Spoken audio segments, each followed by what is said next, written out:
যত জাত আছে সবাই আমাকে দেবী তো স্বীকার করবে, আর যদি না দেয় আমাকে কেউ দেবী তো স্বীকার করবে না।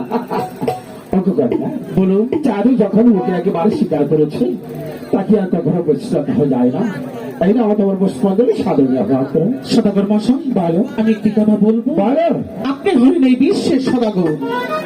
হ্যাঁ, আপনাকে অপমান করে দিয়ে কথা, আমার পিতা দেবতাকে অপমান করে একই কথা। তার মানে তুমি পুষ্পাঞ্জলি এখানে নেবে না, আপনি আগে চলে।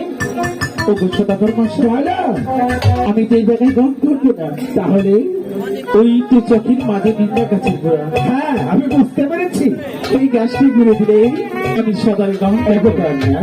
বলুন, তুমি আমার পরম রাখি মাত্র জাত সন্তান, তাই তো তুমি চারের কাছে শ্রদ্ধার মাত্র, তাই তো তুমি আমার আগে চলো, আমি তোমার ভিতরে যাচ্ছি না।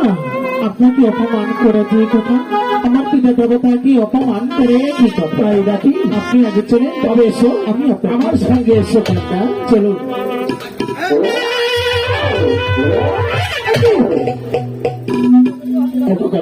বলুন, রাস্তা মানে কি সব একই? তুমি কি আহার করেছো? সদাগর মশাই, বলো, আমার খাদ্য আমি খেয়ে নিই। তোমার খাদ্য মানে? আমার খাদ্যই কিছু মনে করি। তুই কেমন করে ভাবতে পারবি? যেই হাতে লক্ষ লক্ষ টাকা খরচ করে আমি যে পুষ্পের আয়োজন করেছি, তুই কেমন করে ভাবতে পারি আমি ব্যাংক ভাইকে কানে রে বুঝে দেবো? কথা তোকে কি করো?